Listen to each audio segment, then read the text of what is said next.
Hey there. I am Holly. I'm a registered dietitian nutritionist and a licensed mental health counselor. And for 25 years, I've been helping people to lose weight and, more importantly, keep it off. I've been helping people also overcome overeating and just develop a good relationship with food and their body, be happy and confident in their skin.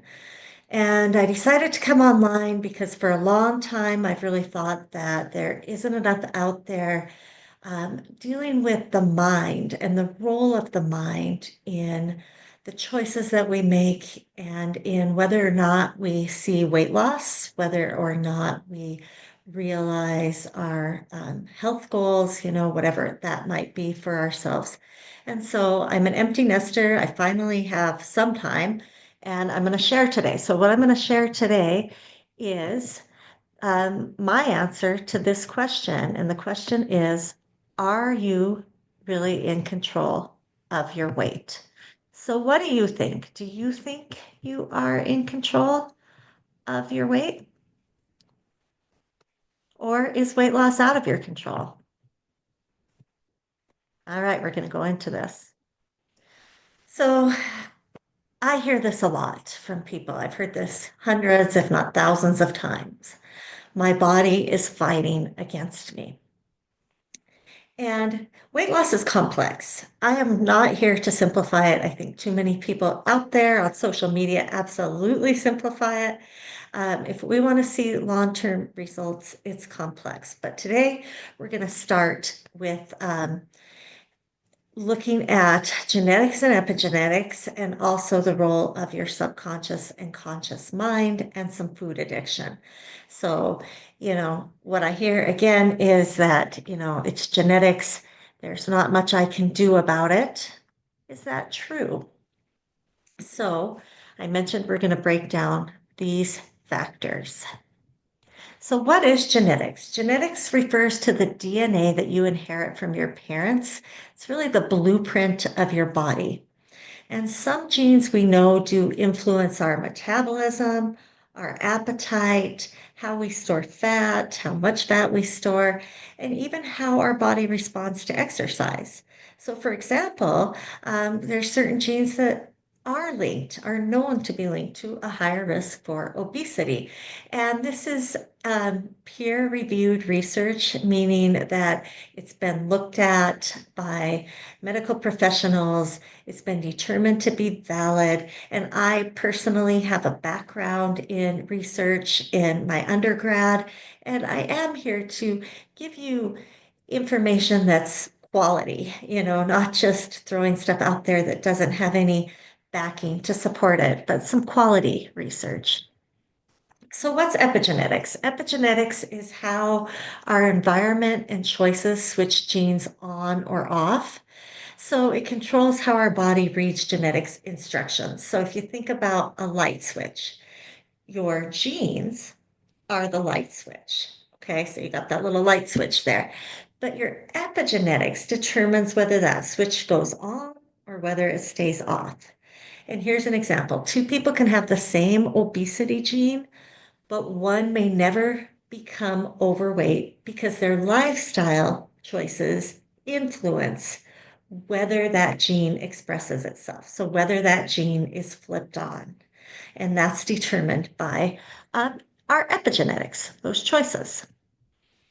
So, what matters more, genetics versus epigenetics? Well, studies show that our genes account for about 20 to 30% of our body weight. And our lifestyle and behavior, so the environment we live in, that determines oftentimes the choices that we make, right?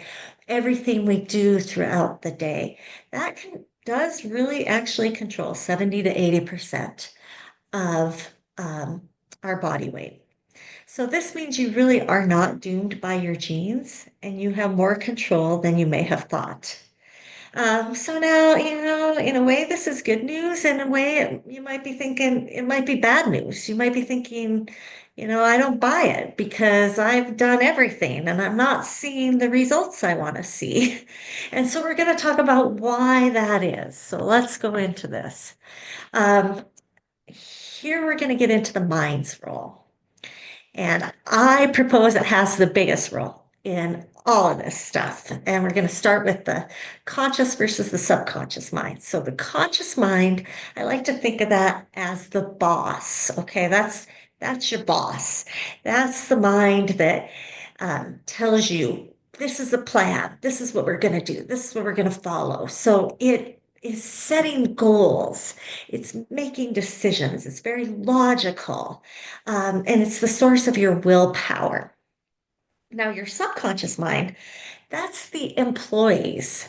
Okay, so that's the people doing all the work every day behind the scenes, if you were to metaphorically look at it like that.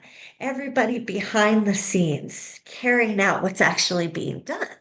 Okay, so what is this? This is your habits.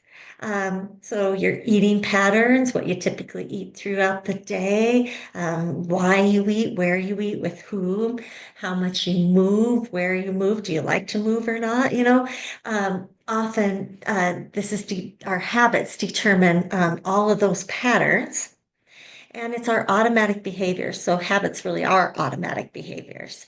Our brain makes things automatic for us so we can focus on other things. So we can,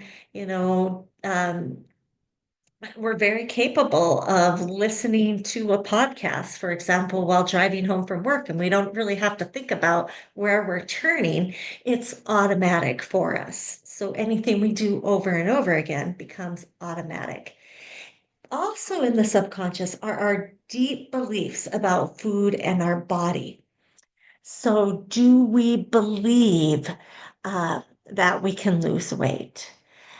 Do we believe that we are even worth the effort to take the time for ourselves to prioritize our well being and our health over all the things we do for everybody else? Um, and as one example, if your subconscious is programmed to crave junk food or overeat when you get stressed, your conscious efforts are going to really struggle to stick. And I mean, this goes for everything. You can say you're not going to have chocolate, but if you're kind of programmed to have chocolate every time you feel anxious or worried, or every time you go to the movie, more often that's popcorn, right? But then that's what's going to take over. Our subconscious mind takes over. So to reinforce this, the basal ganglia is part of this subconscious, and it's the part that stores habits. And then we have the limbic system, and that reacts to stress. Okay, so when we have a stressful response, the limbic system is going to go off, and maybe the basal ganglia will respond again by eating chips or chocolate or whatever is happening without you really having any conscious effort of what's going on. It's like you just find yourself doing it. Okay, and there was a study in the Journal of Neuroscience that found up to 95% of our daily decisions, including our food choices, are subconscious. So what does this mean? Well, if 95% of everything we do is determined by our subconscious below the level of our conscious mind, this means if our subconscious isn't working for us, then we may be doomed, right? Okay, so this is why willpower alone often fails. Your conscious mind wants to change, but your subconscious is running a totally different program than what this conscious mind says we should be doing. And here's another example. If deep down you believe, I'm always going to be overweight, your behaviors will reflect that belief. So your subconscious is guiding you to choose habits that sabotage your efforts. And if that's the case, you're just not going to get anywhere. Now, how does food addiction play into all of this? Well, this is a whole other complicating factor, right?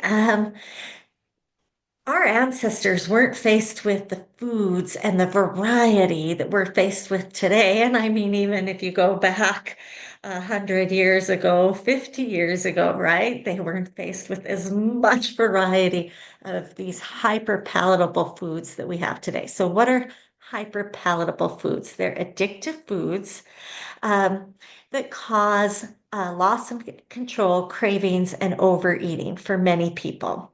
So, these are foods that are very high in sugar, high in salt, and high in fat. So if you take a food and you make it high fat, high sugar, ooh, the brain really likes that. Gets a good rush of dopamine from that. If you take a food and you make it high salt, high fat, also gets a good rush of dopamine from that. If you take all three of those, that's the trifecta of whew, I'm ding, ding, ding. Like this is like a drug. This is feeling so good. These high sugar, high fat, high salt foods.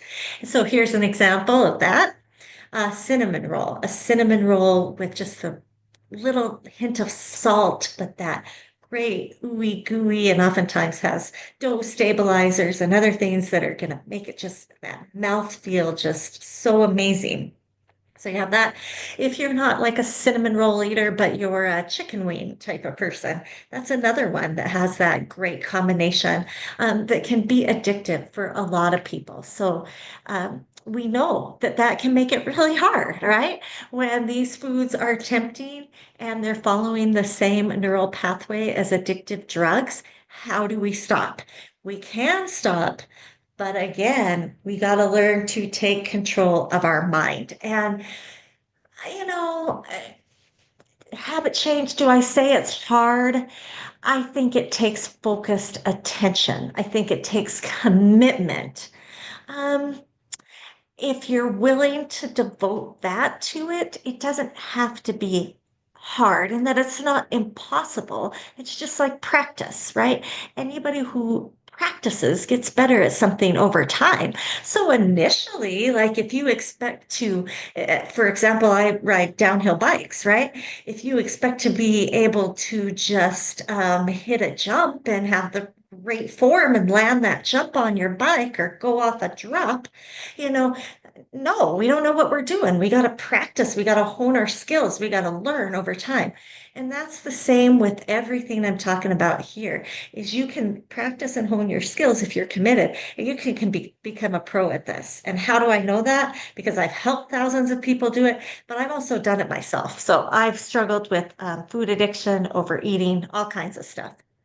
So I want to say, are you in control of your weight loss? Well, you learn that genes play a role, but they do not determine your destiny. So epigenetics shows that your daily choices shape how your body expresses your genes. Um, and 95% of our behavior is subconscious. So uh, breaking this down again, 25% of our weight and, other issues, factors that have to do with our health are controlled by genes, 75% by behaviors. But our subconscious controls 95% of those behaviors. And if the subconscious is playing a program that isn't in line with your goals, you're not going to get there. However, I'm going to say it is within your control. It is, but only if you take control of your mind and your habits. So I'm not here to say this is easy. I'm not here to say this happens overnight. I'm here to say it can happen, and I am going to give you tips and tools. So I hope that you'll join me for more videos and we'll continue to talk about this stuff. All righty. Whoops. So gonna go on to my, I think, last slide, if my computer will work. Oh, last couple of slides. So your brain is powerful, and when you change your mind, you change your brain. So, or your body. When you change your mind, when you change your brain, you do change your body as well. And we got to give our body a lot of credit too in this process, and we'll be talking about that too. We need that kind of mind brain or that body brain balance. So the mind and the body. So if this was worth your time, share this with friends or loved ones who may benefit. I really think this information needs to get out there. Follow me. I have a website. You can probably see that on my channel, and I'll be sharing more. Okay, thanks for your time today.